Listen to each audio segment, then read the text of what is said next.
Bonjour à tous, bienvenue sur le webinaire sur l'investissement immobilier en France depuis les États-Unis. On va donc partager cette présentation entre Carte Financement et Valorama. Donc, Carte Financement est une société de courtage en crédit qui aide notamment les non-résidents du monde entier à investir dans l'immobilier en France. Et Valorama est un courtier en assurance qui accompagne ces mêmes clients non résidents du monde entier à s'assurer lors de leur crédit immobilier en France. Aujourd'hui, on va s'attarder sur une. Bonjour Pierre, bonjour. C'est bon? Tu vois la présentation, tout est bon? Je vois, c'est bon. Parfait. Donc je continue. On va donc commencer cette présentation donc d'abord par le contexte un petit peu particulier qu'on vit aujourd'hui sur la partie crédit immobilier. Je voulais faire une petite aparté sur ce moment un peu étrange qu'on vit. Tout d'abord, pour commencer par la partie des taux, puisque c'est souvent ce qui vous intéresse le plus, c'est à combien je vais emprunter. Aujourd'hui, donc on a du mal à vous donner avec fiabilité des taux. On a vu récemment, juste au début de la crise, l'obligation d'État française, qui est le taux auquel emprunte l'État français, par exemple sur 10 ans, qui a augmenté en quelques jours de 0,7% pour retomber un peu. Et donc, ce taux est un bon indicateur pour nous, puisque ensuite, on voit un petit peu pareil le taux de refinancement des banques s'aligner sur ce taux-là. Et donc, le taux des crédits immobiliers indirectement varier aussi avec ce taux. Donc, on a eu une petite hausse. Aujourd'hui, on emprunte sur 20 ans en tant que non-résident US, je précise, hein, entre 1,50 et 1,85. Et sur 20 ans et sur 15 ans, entre 1,30 et 1,70. Je vous le répète, c'est difficile de vous donner un taux fiable. Ça pourrait changer dans les jours, semaines ou mois à venir. Le contexte bancaire, c'est aujourd'hui, au tout début du confinement, on a vécu un moment un peu difficile parce qu'il y a eu toute une mise en place qui a dû s'opérer pour le traitement à distance, notamment l'ouverture de comptes à distance qui n'était pas toujours évident dans certaines banques et notamment l'entrée en relation avec des clients à distance, notamment ce qu'ils appellent dans leur jargon le KYC, Know Your Customer. Et toutes ces procédures n'étaient pas toujours faites à distance. Et aujourd'hui, ça va un peu mieux. Certains se sont adaptés. Mais on peut constater encore quelques freins. Pourquoi? Parce que les banques aujourd'hui ont deux prérogatives. Tout d'abord, traiter leurs clients, donc avant de traiter les prospects. Et puis dans leurs clients, c'est traiter les entreprises, notamment en leur répondant à leurs demandes de prêts garantis par l'État, et puis aider les particuliers à suspendre leurs échéances de crédit. Donc c'est vrai que tout ça rallonge un peu les délais et met un petit peu le prospect, on va dire, au second rang, et j'ai envie de dire le client non résident d'une manière générale encore un petit peu plus loin. Donc vous inquiétez pas sur les délais. Je pense que tout le monde est ouvert sur la question, que ce soit les vendeurs, les acheteurs, les agents, les banquiers, les notaires. Aujourd'hui, ça prend un peu plus de temps. Tout est un peu ralenti, mais on sent que ça se met en place et puis on voit une petite ouverture pour le mois de mai. Le marché, en général, on a un écho, Pierre. Un écho. J'en ai fait l'antenne, Pierre. Ah, c'est un peu mieux. Je ne sais pas si tu as allumé quelque chose. Non. Ah, c'est mieux.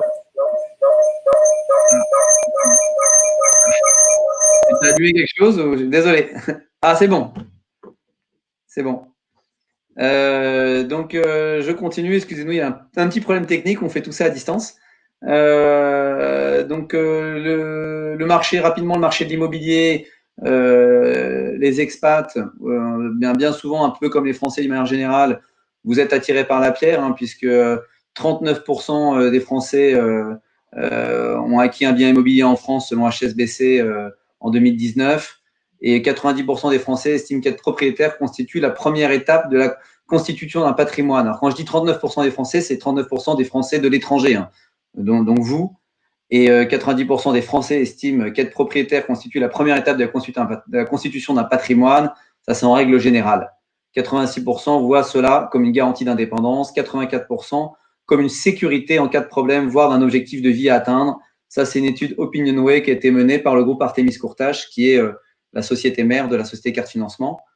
Un bref rappel en termes de réglementation. on a un vrai sujet sur les États-Unis, puisque le fait que cette loi FATCA qui a été votée en 2014, je crois, de mémoire, ce décret voté en 2014, freine fortement la distribution de crédit aux non-résidents américains, puisque malheureusement, beaucoup de banques, les banques doivent déclarer au fisc américain les avoirs des clients résidents américains au fisc. Donc, je vous expliquerai plus en détail, mais ça freine fortement puisque beaucoup de banques ne veulent pas avoir de rendre de compte forcément ou ne veulent pas mettre en place ce système de communication dans le cadre de FATCA et donc préfèrent ne pas traiter les clients américains de peur de mal le faire ou de ne pas le faire du tout. Donc, elles ne préfèrent parfois de ne pas traiter du tout les résidents américains, ce qui fait qu'on a beaucoup moins de solutions pour vous, Américains, mais on en a quand même. Pierre, je te laisse la parole. Ah, donc, je représente Valorama pour l'assurance de prêt pour les expatriés. Est-ce que c'est bon c'est bon? Oui, c'est bon. Très bien.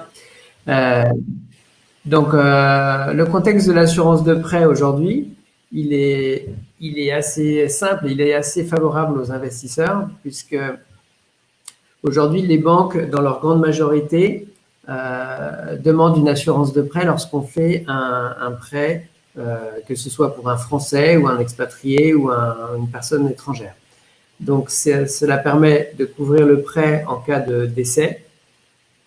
Et aussi en cas de maladie, parfois, l'emprunteur peut vous demander de vous assurer aussi pour la maladie. C'est une sécurité pour la banque, mais c'est aussi une sécurité pour votre famille ou vos héritiers, donc les enfants ou le conjoint.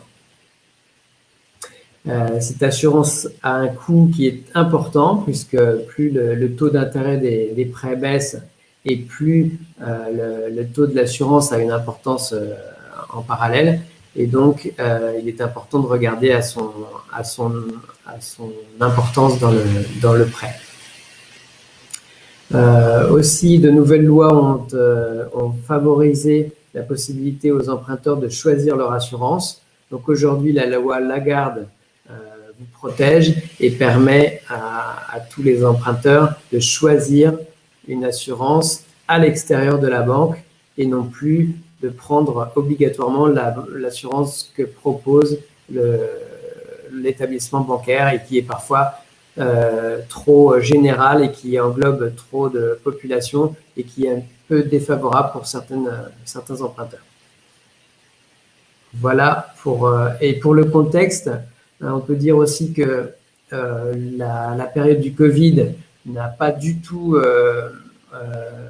défavorisé la mise en place des assurances, au contraire, puisque les assureurs, pour ne pas engorger les services médicaux, ont assoupli leurs acceptations et notamment avec beaucoup d'assureurs, on va jusqu'à maintenant 1 million de couverture, 1 million d'euros de couverture sans avoir à faire d'examens médicaux.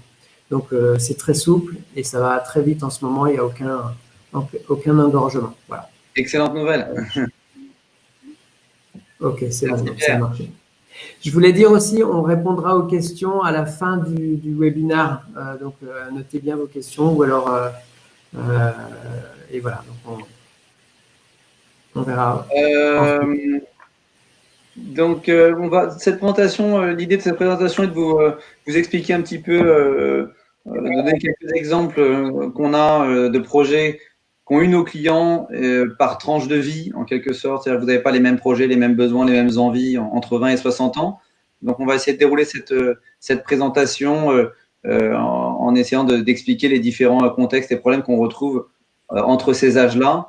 Donc, pour les plus jeunes, entre 20 et 30 ans, le contexte est souvent la fin des études, le début d'une carrière. De plus en plus de jeunes diplômés souhaitent partir à l'étranger pour trouver un travail, pour débuter leur carrière dans les meilleures conditions, avec des meilleures rémunérations et parfois plus d'opportunités. Donc, 27% des jeunes diplômés cherchant un travail envisagent une meilleure carrière à l'étranger, notamment pour un salaire donc plus élevé. Les investissements qu'on retrouve dans ce cas-là, c'est souvent un premier investissement immobilier. C'est un petit investissement locatif. Alors, ça peut être aussi bien de la VFA. Donc, la VFA, c'est du neuf, c'est vraiment l'état futur d'achèvement. Vous achetez un bien immobilier sur plan. c'est vrai que ça se prête pas mal à l'acquisition à distance. Parfois, certains achètent dans l'ancien avec ou sans travaux. Vous achetez souvent dans vos régions de cœur ou vos régions d'origine. Donc attention aux travaux, je le mentionne. Comme je vous l'ai dit au début, on a un peu moins de solutions pour les non-résidents américains. Les travaux sont parfois pas du tout financés par les banques. Certaines banques avec qui on travaille pour les non-résidents américains ne financent pas du tout les travaux. Et quand ils le financent, sinon, ils l'intègrent donc dans le prix d'acquisition. Voilà. Mais attention, c'est vrai que sans travaux, on y arrive mieux. Prix moyen de l'acquisition d'un emprunteur, 250 000 euros, donc des petits projets. On vous a mis des petits cas pratiques qu'on a eu pour vous, voilà, pour faire vivre un peu cette présentation. Donc Laure, jeune active française de 29 ans, célibataire, sans enfant, vit aux États-Unis. Elle réalise son premier achat à Paris pour un montant de 226 500 à l'aide d'un apport venant de sa famille. Nous l'avons financé à hauteur de 70% sur 15 ans, en contrepartie d'une épargne placée à la banque équivalente à 15% du financement. Alors, il y a deux choses intéressantes là-dedans. D'abord, le placement au sein de la banque, c'est vraiment rarissime. Ce cas-là est un peu plus rare. Très souvent, on va vous financer à hauteur à peu près de 80% de l'acquisition sans placement, puisque très peu de banques acceptent de placer de l'argent pour les non-résidents américains. Là, dans ce cas-là, on a dû le faire, sûrement pour une raison particulière, mais ce n'est pas le cas le plus fréquent, mais ça peut arriver. L'autre cas qui est intéressant là-dedans, on va en parler, je pense, un peu plus tard, c'est le sujet des donations. Donc ça, on reviendra là-dessus, on va revenir là-dessus dans la slide d'après. L'autre exemple qu'on a, Romain, 30 ans, qui vit aux États-Unis, célibataire sans enfant, veut réaliser un premier achat locatif dans le sud-ouest de la France, à Talence, pour un montant de 140 000 euros, 145 000 euros. Nous lui avons obtenu un financement à 80% sur 15 ans sans placement. Ça, c'est vraiment le type de prêt qu'on peut obtenir. C'est vraiment le produit phare. Les choses auxquelles il faut faire attention, donc on l'a vu, c'est la donation. Donc la donation, en effet, certains jeunes parfois n'ont pas l'épargne suffisante pour faire cet investissement. Alors vous avez des bons salaires, c'est votre premier investissement immobilier, vous êtes jeune, mais parfois cet apport vient d'une aide, d'une donation. Attention, la donation, il faut bien que vous l'enregistriez. Il faudra un bulletin CERFA, donc c'est vraiment il faudra enregistrer cette donation et après fournir ce déclaratif à la banque. Donc ça peut être fait dans un second temps, mais ça sera demandé. Hein. Donc on vous a rappelé un peu les conditions des donations. 100 000 euros tous les 15 ans pour un parent, et puis un grand-parent peut donner jusqu'à 31 865 euros par enfant tous les 15 ans. Une petite phrase aussi sur le taux d'endettement. Donc, le taux d'endettement, on allait jusqu'à 35-39% sans trop de problèmes au début de l'année. Et on a eu une petite nouvelle, c'est le HCSF. Alors, ce n'est pas un virus, c'est le Haut Conseil de la stabilité financière qui a rappelé les banques françaises à l'ordre en leur demandant de revenir sur un taux d'endettement de 33%, parce que la France est le pays d'Europe qui avait le plus fortement augmenté sa distribution de crédit sur les 2 dernières années. Et ce petit rappel à l'ordre, on l'a fortement senti, puisque les dossiers au-delà de 33%, même pour les très bons clients, devenaient très, très compliqués à dépasser. Donc, pour les non-résidents, je vous alerte là-dessus. Peut-être que l'après-Covid va changer cette donne. Notre pensée à nous, c'est que ce ne sera plus un sujet dans un mois ou deux, puisque le Covid a fortement, bien sûr, diminué les transactions et la production de crédit. Donc, on pense qu'on pourra revenir sur ces taux de 35 à 39% avec un peu plus de facilité. Avant d'arriver sur l'assurance, Pierre, je voulais revenir sur la slide d'avant, sur les CDD. Certains d'entre vous sont en CDD, c'est pas possible. On ne sait pas financer aujourd'hui ce type de contrat. En revanche, certains sont dans des ONG qui vous embauchent souvent sur des contrats à 2 ans, qui sont renouvelables tous les 2 ans. C'est des contrats que savent appréhender les banques. Si vous êtes dans une ONG depuis 6 ans, on arrivera à vous accompagner en faisant la moyenne de vos revenus sur ces 6 années, ou voire même dans certains cas, s'il y a eu une belle évolution pendant les dernières années. L'assurance, je te laisse la parole, Pierre. Ok, merci Jean-Baptiste. Un petit aparté pour dire sur le Covid-19. En ce moment, nous, les assureurs n'ont pas du tout de contre-indication et on n'a pas eu aujourd'hui de cas où on nous disait attention, on ne va pas prendre les gens qui ont le Covid ou quoi. Il n'y a vraiment aucune surprime, aucune augmentation de tarifs des assureurs. Et au contraire, ils sont plus souples. Donc, c'est une période un peu bizarre, mais qui est plutôt propice aux assurés, puisque ça va plus vite et les assureurs essayent de désengorger les autres services. Donc, il n'y a pas de surprime. C'est vraiment bizarre. Ça peut changer dans le futur. À mon avis, ça va changer. C'est comme un peu les taux de crédit qui sont en train de monter. Mais en ce moment, on est dans une période un peu favorable et atypique. Donc, je continue pour qu'est-ce qui se passe pour un jeune qui veut aujourd'hui donc s'assurer. Si ce jeune il achète sa résidence principale et que par exemple c'est votre cas, vous dites on revient dans 6 mois en France et on va acheter la résidence principale, eh bien là les banques vont demander un panel de garanties qui sont complètes, c'est-à-dire le pack du décès, des CPTIA on appelle, et puis les garanties d'arrêt de travail complémentaires. Voilà. Si par contre vous achetez seulement un investissement locatif, on va le voir par ailleurs pour les plus âgés, eh bien ce sera que le pack des CPTIA. Donc pour les jeunes de 20 à 30 ans, je crois que c'est cette tranche d'âge, eh bien c'est très très propice puisque les taux sont excellents et il faut vraiment regarder à comparer et regarder les assureurs. Vous avez des taux qui sont 3-4 fois moins chers que les taux qui se pratiquaient dans le passé et qui étaient des contrats qu'on appelle groupes. Voilà. Donc pensez à comparer. Voilà, Jean-Baptiste. Ouais, j'avance. Donc la tranche d'âge entre 30 et 40 ans, on va progresser un petit peu. Le contexte, donc on est dans un projet, on est dans le cadre d'un couple, souvent d'une famille. 56% des Français s'expatrient en couple, dont 2 tiers avec enfants.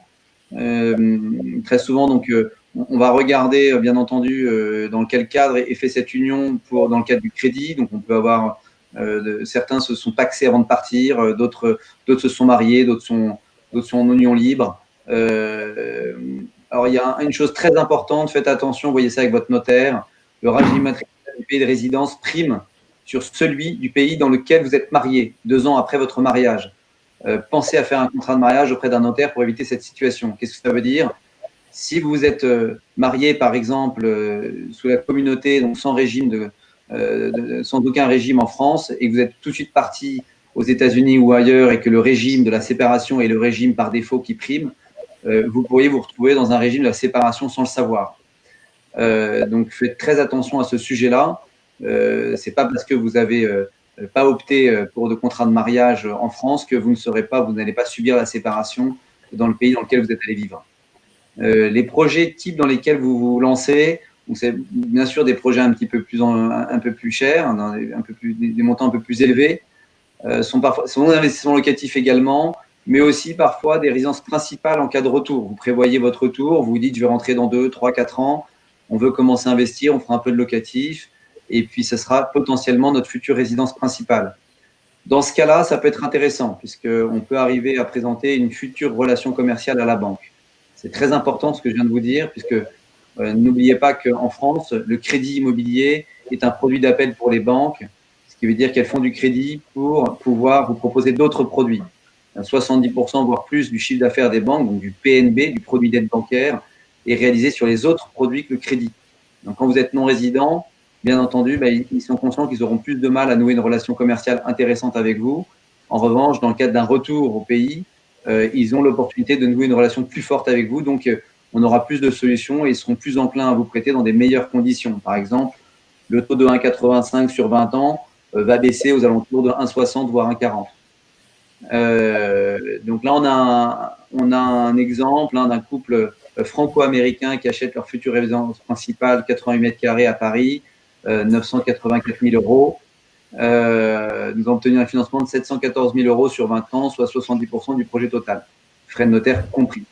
Donc, ce qui veut dire un petit 80% du montant d'acquisition. Donc, toujours prévoyez cet apport de 20 à 30%. Ensuite, le profil, donc vous avez une capacité d'épargne un peu plus forte, donc vous avez cet apport est un peu moins problématique qu'il n'était dans le cadre des 20 à 30 ans. Maintenant, dans votre cas, on a des solutions dans plein d'autres pays où des banques proposent donc le financement parfois jusqu'à 100%, voire plus, même 110%.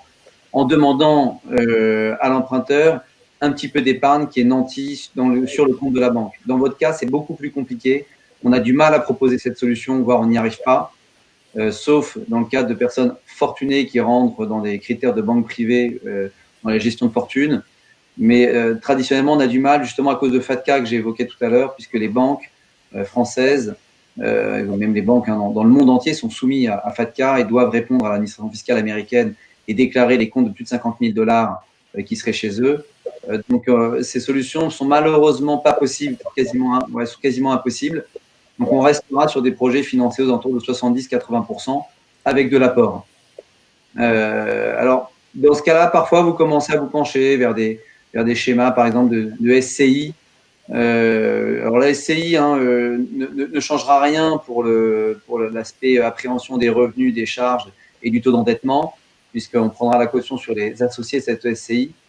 De temps en temps, l'avantage plutôt, moi, que je vois dans la SCI, alors certains parlent en effet, de succession, ensuite de préparation de succession. L'avantage qu'il peut avoir, c'est de pouvoir gérer son bien immobilier, puisque dans la SCI, il y a un mandataire social, un gérant d'entreprise qui peut prendre des décisions, même s'il n'est pas associé.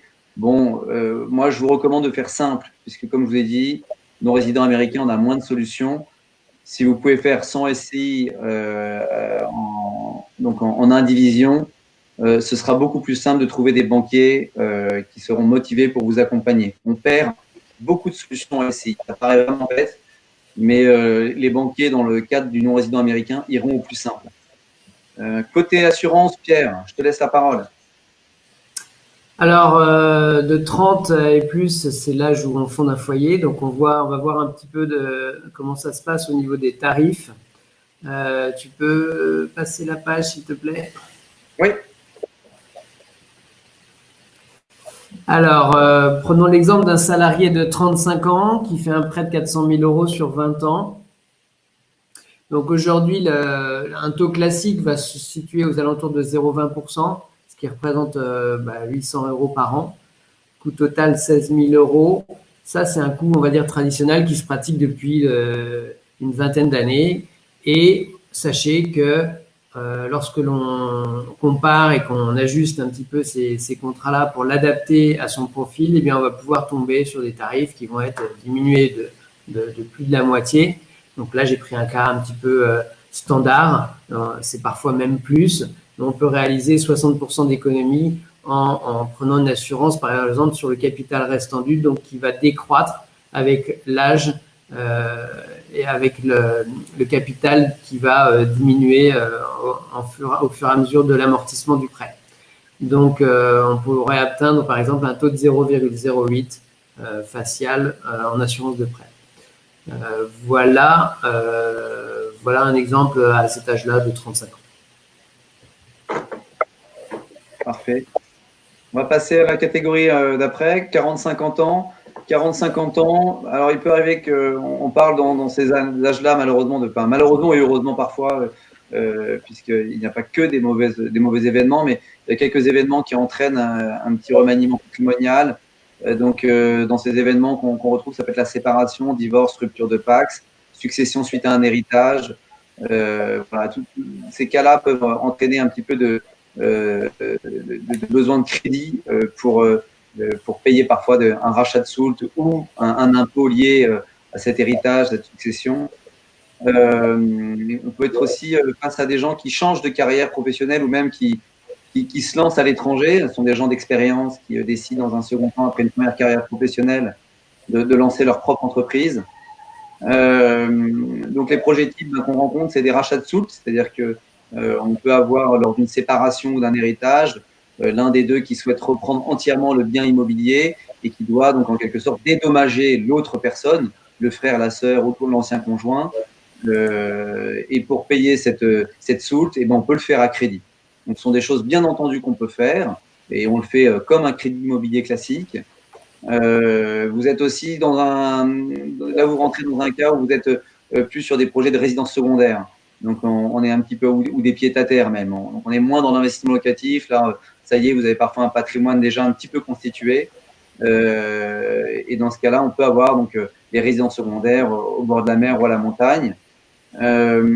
le cas pratique qu'on peut évoquer, Florent, un Français de 40 ans vivant aux États-Unis qui souhaite racheter les parts de son ex-conjoint.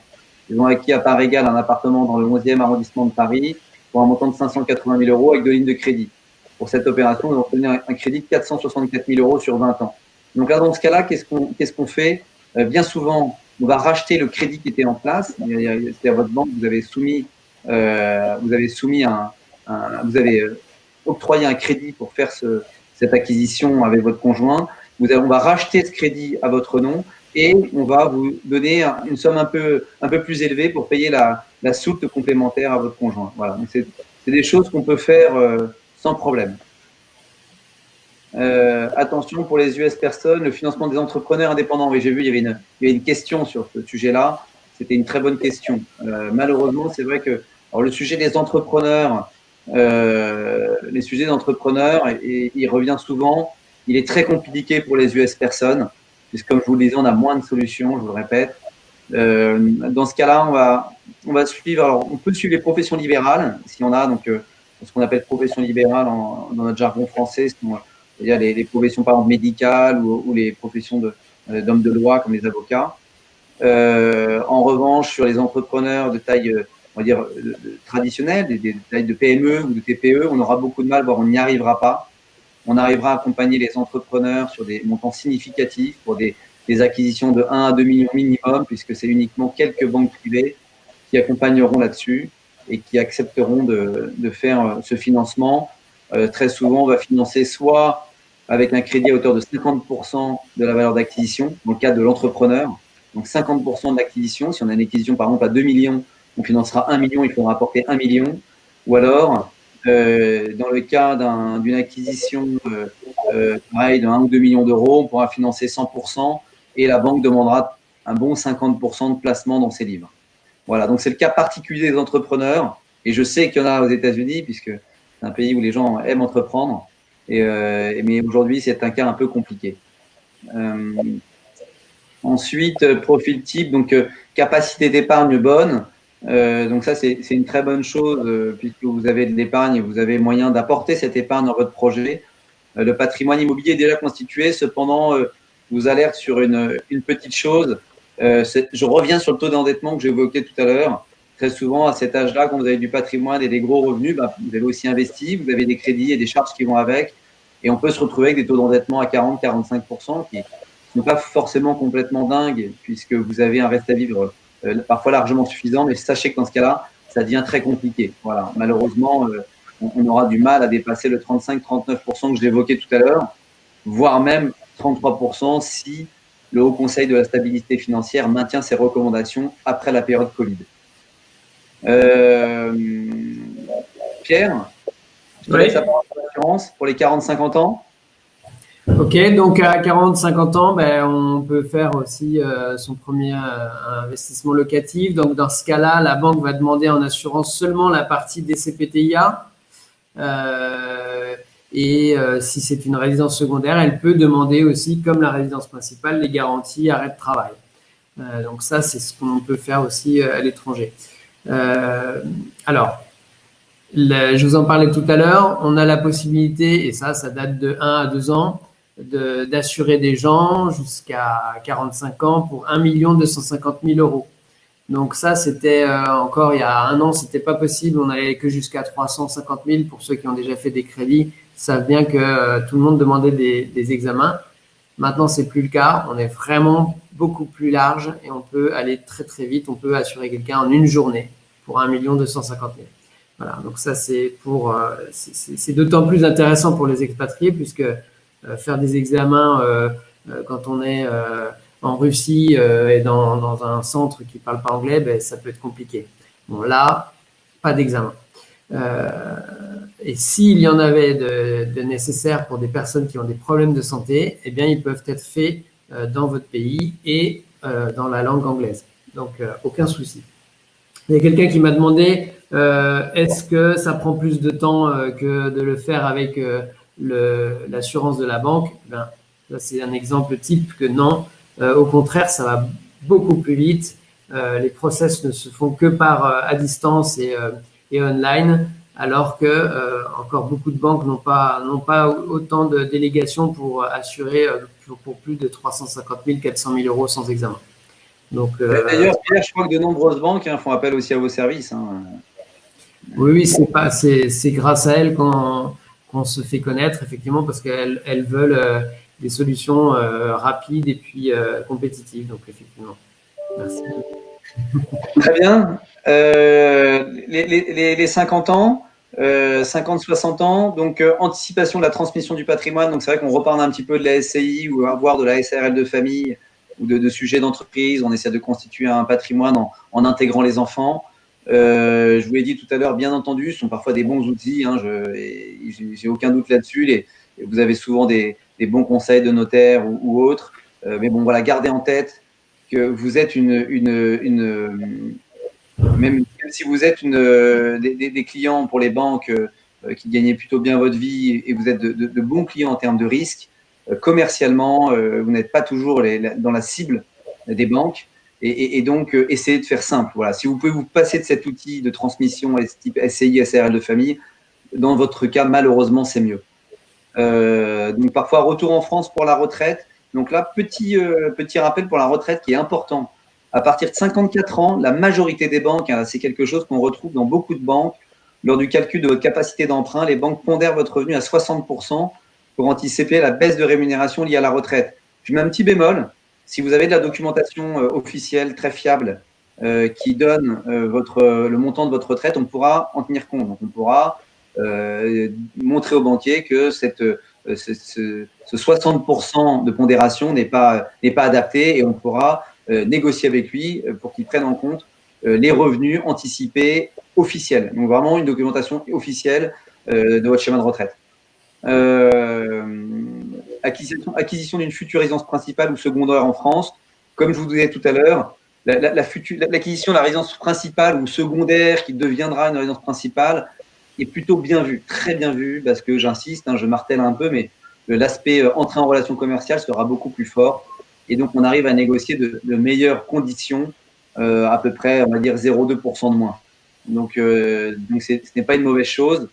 Acquisition à l'étranger, certains nous interrogent dans plein de pays du monde, et notamment aussi aux US, mais pas que dans vos pays, mais les gens du monde entier nous interrogent pour acquérir des biens immobiliers à l'étranger. Là, malheureusement, dans votre cas, c'est très compliqué. J'y arrive dans plein de pays, mais dans le cas des non-résidents américains, j'ai très peu, voire pas de solution. Les banques qui interviennent là-dessus le font, mais pour d'autres non-résidents. Elles n'interviennent pas pour les US personnes. Donc, on pourra vous trouver des solutions, mais pour une clientèle patrimoniale relativement fortunée, banque privée. Pareil, acquisition d'un bien en démembrement, c'est un peu le même type de clientèle. On a parfois des acquisitions en nue propriété, en usufruit, je ne rentrerai pas dans le détail. Ce sont parfois des très bons schémas, bien entendu, malheureusement compliqués à mettre en œuvre et uniquement réservés à une clientèle relativement haut de gamme, banque privée. Si vous êtes dans cette zone banque privée, gestion de fortune, bien entendu, interrogez-nous, on pourra en discuter, mais c'est au cas par cas. Les deux cas qu'on peut évoquer, un couple de Français de 53 ans vivant aux États-Unis souhaite acquérir leur future résidence principale en Bretagne au prix de 708 000 euros. Ils travaillent tous les deux pour un organisme international depuis 9 ans et ont un contrat renouvelable. Donc, en effet, tout à l'heure, quelqu'un me faisait la remarque qu'il n'y a pas de CDD aux États-Unis. Bon, en effet, on parle là, par exemple, d'organismes internationaux de temps en temps où il n'y a pas ils ne sont pas dans la juridiction locale États-Unis. Certains de nos clients ont des contrats du monde entier, parfois des contrats suisses, d'organisations internationales en Suisse, mais travaillent aux US. Donc, dans le cadre de ces contrats renouvelables, on peut intervenir, je vous l'ai dit tout à l'heure, si vous avez 6 ans d'ancienneté. Nous leur avons obtenu un financement de 600 000 euros sur 20 ans sans placement. Donc, vous avez vu là une belle quotidienneté de financement, pas de placement, sur 20 ans à 53 ans. Voilà, ça c'est typiquement le cadre d'un retour au pays où on arrive à négocier des belles conditions. Un couple franco-américain, j'ai vu une question là-dessus. Il n'y a aucune différence entre le franco-américain et le français. On vous traitera pareil, le couple franco-français et franco-américain. Là, on avait une petite particularité, c'était 69 ans et 73 ans, donc on dépasse un petit peu l'âge des 50 à 60 ans. On aurait pu le mettre après, cet exemple, qui souhaite acheter une résidence principale à Paris pour un montant de 2 millions. Monsieur est professeur réputé aux USA, madame est à la retraite. Pour cette acquisition, on a obtenu un financement 10 ans amortissable pour 1 million et in fine 800 000 euros. et les clients ont placé 1 million dans la banque. Donc c'est beaucoup, hein, le placement d'1 million est considérable, les gens étaient fortunés. Là, le gros problème qu'on avait était l'âge. Alors cet âge ne pose pas forcément toujours un problème à Pierre sur l'assurance, puisqu'on arrive, je crois, tu me diras Pierre, je dis des bêtises, mais on assure jusqu'à 85 ou 90 ans, il me semble. Mais bon, les banquiers ne sont pas toujours fans. Donc parfois, on a quand même du mal à sortir ce genre de proposition. Là, on a réussi parce qu'il y avait vraiment deux beaux clients avec de très beaux profils. Donc le profil emprunteur, là, vous êtes au maximum de votre épargne, mais peut-être un petit peu un horizon de développement commercial moins intéressant pour le banquier. Prêt immobilier sur une durée plus courte, attention, là je vous alerte, hein, entre 10 et 15 ans, c'est bien. Au-delà, ça commence à être compliqué. C'est pas impossible, compliqué. Donc rester en dessous de 15 ans, c'est mieux. Là, je te passe la balle, Pierre, sur les histoires de santé.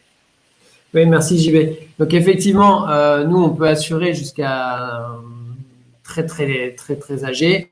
On va même jusqu'à 90 ans. Après, c'est une question de tarif.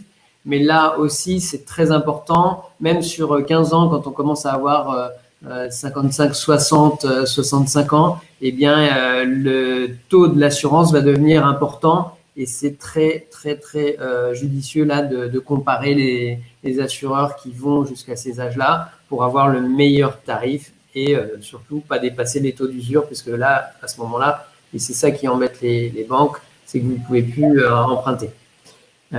Donc ça, c'est vraiment le rôle de la comparaison des assurances.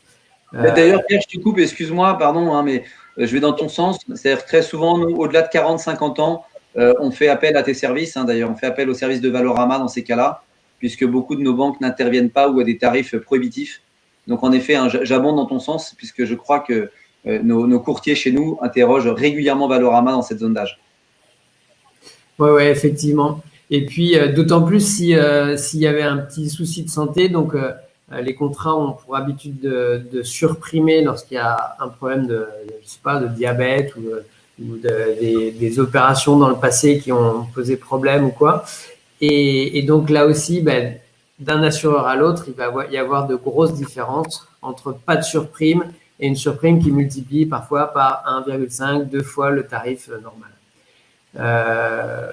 Donc pour les personnes, voilà, bon, pas de souci. Donc très bien. Voilà.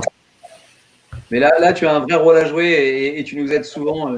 Alors bien sûr sur les autres catégories, mais là, il y a ton rôle est vraiment. C'est une vraie niche où il y a une grosse gain à obtenir, puisque Ouais. les tarifs sont trois fois plus chers que pour une personne de 30 ans, par exemple. Hein. Donc, je le confirme, on a même des problèmes de taux d'usure, tellement les taux d'assurance des banques sur ces catégories d'âge sont élevés. Et donc là, vraiment, interroger un courtier en assurance comme Valorama est primordial. par exemple, quelqu'un qui emprunte à 65 ans ou 68 ans va avoir un taux d'assurance quasiment au-dessus de son taux de crédit. Donc, c'est important de l'optimiser, de le comparer.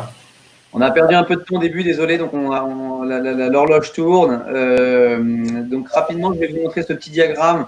On vous enverra la présentation. Hein. J'ai vu qu'il y avait quelqu'un qui nous posait cette question, on vous l'enverra avec tous nos contacts et tout ce qu'il faut. Dans cette présentation, je voulais vous montrer ce petit diagramme qui est intéressant. La première chose en pointillé est très intéressante et très importante, c'est valider votre financement, bon, avec carte financement bien entendu idéalement, ou ailleurs si vous le souhaitez, mais valider en amont votre financement, c'est très important, même valider même votre financement avant même de vous lancer dans votre projet d'acquisition. On voit trop de gens se lancer dans des projets et puis arriver vers nous une fois que le compromis est signé avec beaucoup de désillusions. On vous comprend parce que vous trouvez le bien de vos rêves et puis et malheureusement on vous dit que c'est pas possible. Donc appelez-nous en amont 15 jours avant minimum, hein, même plusieurs mois avant, au niveau de votre recherche, 3 mois ou 6 mois avant. On peut commencer à travailler avec vous avec grand plaisir. Ça nous arrange, on préfère travailler avec vous en amont.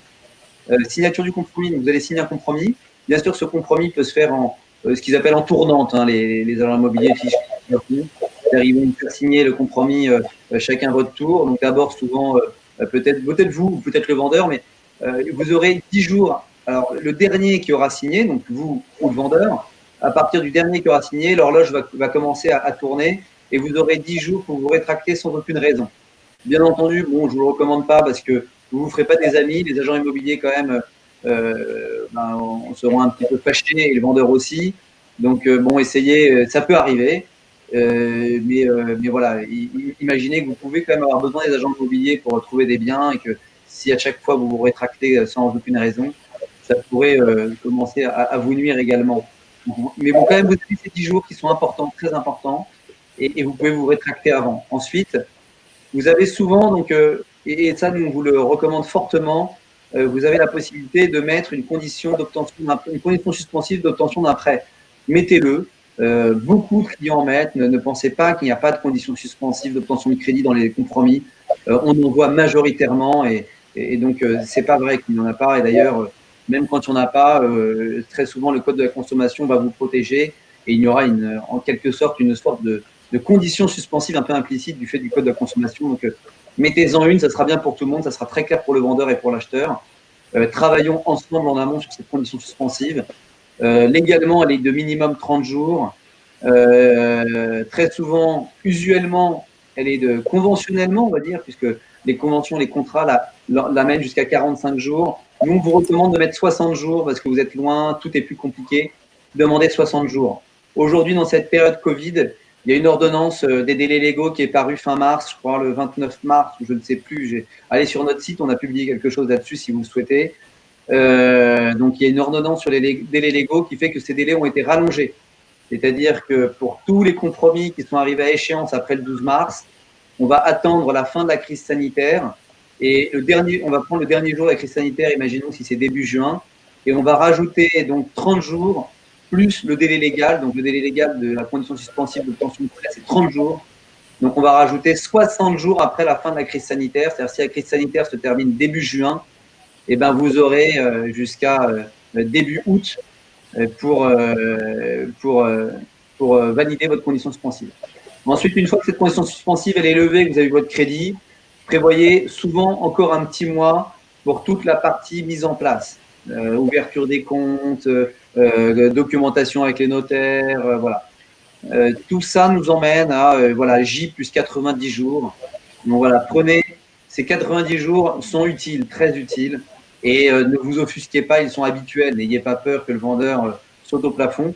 Le 3 mois qu'il y a entre la signature du compromis et la signature de l'acte authentique, c'est un délai complètement habituel. Et même chez vous, très souvent, on voit même plus. Et en cette période Covid, les gens ne sont pas du tout fâchés ou ne se choquent pas de voir 4 ou 5 mois. Voilà. Dans cette, comment nous intervient, bon, rapidement, on va essayer de passer rapidement. Notre métier de courtage en crédit, donc carte financement, vous aide du début jusqu'à la fin pour dimensionner votre crédit, pour vous aider à l'obtenir, pour vous aider à négocier avec la banque, pour vous expliquer le moindre détail. Là-dedans, il y a 4 choses importantes à retenir. Bon, d'abord, avant d'en arriver là, on est une société du groupe Artemis Courtage, je pourrais vous renseigner. Artemis Courtage, c'est le 5e plus gros distributeur de crédit en France. Notre groupe a distribué 4,5 milliards de crédits en 2019 et carte financement au sein de ce groupe, c'est plus de 200 millions de financements débloqués l'année dernière. Donc, on a un groupe de taille importante en France et on a des conventions avec de nombreuses banques qui nous permettent de négocier de bons tarifs pour vous. On va traiter tous les dossiers, en tout cas le maximum de dossiers. Pour les non-résidents, on a du mal à aller en dessous de, on va dire, à peu près 150 000 euros, allez, 100 000 euros. 100 000 euros de crédit étant vraiment le minimum.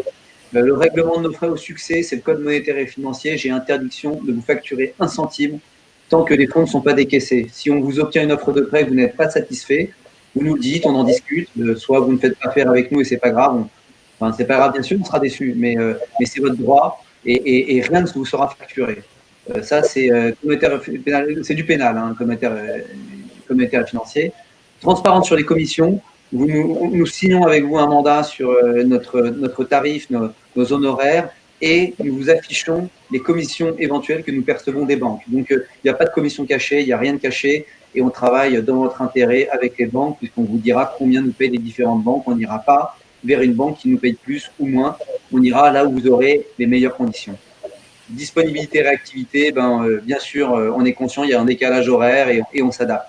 On a des gens chez nous qui parlent plusieurs langues, et qui sont tout à fait disposés à travailler un peu plus tard s'il faut, à adapter leurs horaires.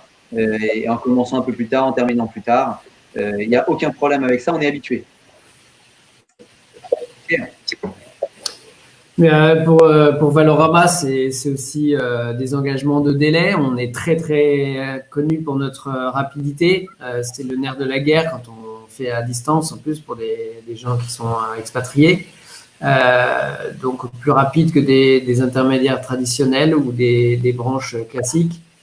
Tous nos process sont dématérialisés, donc il n'y a pas de papier ou il n'y a pas d'envoi de courrier qui pourrait retarder quoi que ce soit. Tout est fait par informatique et ou alors par des souscriptions en ligne immédiates. En ce qui concerne les examens aussi, c'est pareil, ils peuvent être faits en anglais ou en français et dans votre pays, aucun problème.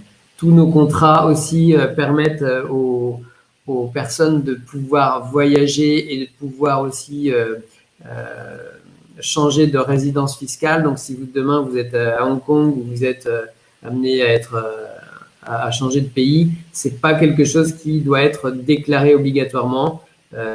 Tout ça est pris en compte dans le risque de l'assureur pour des gens qui ont des carrières internationales. Voilà. Et puis le souci d'avoir toujours à l'idée d'avoir les meilleures conditions tarifaires, c'est aussi bien sûr ce qu'on propose. Voilà. L'équipe, donc une équipe internationale des deux côtés. Chez nous, des gens qui parlent plusieurs langues, donc aucun problème avec l'anglais. S'il y a des couples franco-américains, on parle anglais. Laure Lewis, hein, vous l'avez vu par son nom, et donc parle couramment dans son quotidien anglais. Douglas Martin sur la Côte d'Azur aussi. Donc il parle même anglais, français, chinois. Donc voilà, on est une équipe internationale et je crois que c'est pareil pour toi, Pierre, hein, puisque même encore mieux chez Valorama, je crois. Oui, mais elles ont pris des noms français, alors on ne le voit pas. Oui, on est mexicain, anglais, russe, marocain, espagnol. Et voilà, on couvre à peu près tous les. Il n'y a jamais de problème de langue en tout cas. Et puis, donc, vous avez ici nos coordonnées, celles de Jean-Baptiste et Carte Financement juste aussi avant. On va vous les envoyer par email dans les replays qui vont être envoyés à tous les participants. Quand même, on rappelle peut-être contact@valorama.fr pour l'assurance et puis oui. contact@cartefinancement.com pour le crédit. Voilà, mais on vous enverra tout ça en effet. Okay, donc, on va répondre aux questions. Ça commence par toi, Pierre, puisque je vois une des premières questions que j'ai vues. Je crois que tu es sur l'assurance au début. C'était, il me semble, doit-on nécessairement… doit-on… mince, alors attends. Hop. La banque peut-elle m'obliger à prendre… Oui. Alors, donc la banque ne peut absolument pas vous obliger à prendre son assurance. Au contraire, elle est obligée de vous laisser prendre l'assurance de votre choix. C'est la loi Lagarde et vous en avez l'entière possibilité. C'est même à eux de vous dire que vous pouvez le faire. Donc oui, on sait que commercialement, ils peuvent avoir envie, comme ils le font depuis longtemps, de vendre des produits annexes, dont les assurances, mais la loi Lagarde vous protège et c'est interdit de proposer les deux en même temps ou d'obliger en tout cas de vendre les deux en même temps, le prêt et l'assurance. Voilà. Et on avait autre chose que j'avais vu en fait, Pierre, c'est est-ce qu'il est possible de renégocier l'assurance en cours? Oui, tout à fait. Donc, on peut le faire de deux manières, soit dans la première année qui suit la signature de l'offre de prêt, et là, on peut le faire à n'importe quel moment, mais je vous conseille de le faire le plus tôt possible, puisque plus vous avancez dans le temps et plus vous avez avancé en âge, et plus on peut perdre l'acquis d'examen qui aura été fait au moment de l'achat, donc faites-le rapidement. Et pour les gens qui veulent changer après la première année, là aussi, c'est possible. À chaque fois à date anniversaire de la signature de l'offre, mais prenez-y-vous très tôt parce que faut toujours avoir 2 mois d'avance sur la date anniversaire. Donc, prenez-y-vous le plus tôt possible. Mais tout est effectivement, on peut changer les assurances comme une assurance auto ou maison, c'est maintenant la loi qui le permet. Doit-on nécessairement se déplacer en France pour rencontrer la banque? Je vais accélérer parce qu'on a, on a un peu traîné, on a un peu tardé, désolé, avec ces problèmes techniques, on a un peu été déboussolé. Doit-on nécessairement se déplacer en France? Oui, majoritairement, malheureusement, oui. Maintenant, ce Covid a eu des bons impacts là-dessus, puisque tout le monde s'équipe, tout le monde change. Et on a quelques solutions à distance, entièrement à distance, mais il y a quand même quelques solutions qui vous imposeront de vous déplacer. Donc on y travaille, les banques y travaillent, elles sont très en retard là-dessus, mais le Covid a été, je pense, une bonne chose pour ça. Voilà, donc oui et non, il y a quelques solutions entièrement à distance. Y a-t-il des spécificités à connaître pour l'achat des résidences secondaires? Non, pas spécialement, sauf que comme il n'y a pas de revenus locatifs en face, il faudra que, bien entendu, vous ayez les revenus suffisants pour payer ce crédit. Mais non, il n'y a pas réellement, non, rien à dire de particulier. Est-il possible d'emprunter en tant que freelance self-employed? Je vous l'ai dit tout à l'heure, très compliqué l'entrepreneur, à part entrepreneur de très grandes sociétés, niveau gestion de fortune. Donc là-dessus, on aura malheureusement du mal à vous accompagner, sauf vraiment éventuellement sur des cas de start-up avec des grosses levées de fonds qui ont eu une belle histoire. On pourrait essayer de voir ça avec une banque privée. Doit-on nécessairement se déplacer en France? On a répondu. Je laisse regarder les questions et Ouais. je dis aux gens quand même que s'ils ont des questions très personnelles ou par exemple les SARL, il y a des gens qui veulent avoir plus d'informations sur des tarifs ou autres, eh bien n'hésitez pas à nous envoyer des emails à contact et regardez sur le site, il y a toujours les questionnaires qui vous permettent de rentrer en contact. Donc voilà, je te laisse continuer. Je voudrais acquérir un appartement comme investissement à Nice. Je suis résident aux USA français. Quelles sont les options? Allez, que ça soit à Nice ou ailleurs, hein, aucune différence. Mais Nice est une très belle ville. Et puis, on a nous-mêmes des bureaux à Beaulieu-sur-Mer. Donc, on sera ravis à Nice. Si vous êtes de passage.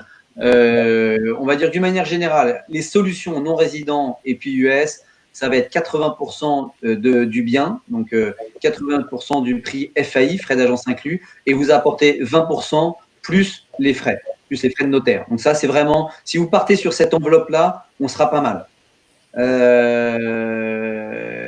Couple marié, la banque considère-t-elle les revenus? Pour un couple marié, la banque considère-t-elle les deux revenus? Bien sûr. Quand vous parlez d'un non-résident américain ou US person, c'est un Français vivant aux US, mais sans green card. Oui, quand on parle de non-résident, c'est vraiment si votre résidence fiscale est aux États-Unis, si vous passez plus de 6 mois de l'année, normalement aux États-Unis. Vous dites de vous contacter pour le cas des SARL de famille, acquisition en nue propriété. Je suis déjà dans ce cas-là, bien acheté dans une perspective de succession et je dois faire une déclaration FATCA. Si vous avez déjà acheté des biens, s'il n'y a pas de crédit à mettre en place, rien du tout, je ne suis pas en mesure de vous conseiller, ce n'est pas notre métier. C'est des sujets qu'on connaît un peu, mais si vous souhaitez, envoyez-moi un mail. On a des avocats, des gens avec qui on travaille, qui sont des gens qui connaissent bien ce sujet, qui connaissent l'international et qui pourront vous conseiller. Pourriez-vous envoyer la présentation? Oui, bien sûr, on vous l'envoie. Si j'achète un bien en France à mon nom seulement et que je suis marié, la banque considérera-t-elle considérera-t-elle nos revenus conjoints? Donc, oui, on peut en discuter. On peut en discuter. Si vous achetez normalement à votre nom seulement et que vous êtes marié, il faut que vous soyez marié idéalement sous le régime de la séparation. Puisque normalement, si vous êtes en communauté, vous allez entraîner de fait votre conjoint. Mais c'est des cas qu'on peut voir. En effet, si vous êtes en séparation et que vous achetez juste avec vos revenus à vous et qu'on est limite en endettement, on peut en discuter un peu. On peut en discuter. À voir au cas par cas, je vous dirais. Peut-être contactez-nous. Montrer les tax returns est assez comme preuve de revenus. C'est un des documents qui est demandé. Non, c'est pas assez, puisqu'il y aura les fiches de salaire, il y aura les relevés de compte. Certaines banques demandent jusqu'à 12 mois de relevés de compte. Le crédit est payé en dollars aux USA ou en euros en France. Le crédit est payé en euros en France. Si vous avez des sujets de change, on peut essayer de vous mettre en relation aussi avec des gens, des courtiers qui font du change, qui sont des gens spécialisés là-dedans. Y a-t-il des banques françaises qui sont plus ouvertes à financer les US résidents et moins effrayées à gérer le fisc américain? Non, le fisc américain, j'ai envie de dire, effraie quand même une grande partie des banques d'Europe et du monde même. puisque les États-Unis, eux, ne supportent pas que leurs résidents fassent de l'évasion fiscale, bien et semblent parfois accueillir un petit peu de l'autre côté quelques personnes dans le sens inverse. Mais ils font très attention aux gens au dollar qui pourraient sortir de leur pays. Donc, j'ai envie de dire, majoritairement, les banques sont effrayées, c'est le mot. Mais oui, on a quelques banques. Je vous dis, allez, je m'étais pris quelques notes. Allez, 1, 2, 3, 4, allez, 5 banques, on va dire, qui sont vraiment à votre écoute. On travaille aujourd'hui avec une centaine de banques en France et vous voyez, ça fait 5% de ces banques sont à votre écoute et savent vraiment traiter votre cas. Il y en a d'autres, mais on va dire dans ces 5%, c'est des gens spécialisés qui vous comprennent. Voilà, je pense qu'on a fait le tour. Pierre, désolé, ça a un peu traîné. On a été un petit peu chamboulé par ce problème technique. N'hésitez pas à nous envoyer des emails. J'ai mis les emails à reprendre les coordonnées dans les replays et nous poser vos questions. Il y aura pas on vous répondra très rapidement. Très bonne journée à vous tous. Merci à vous tous. Au revoir. Bientôt.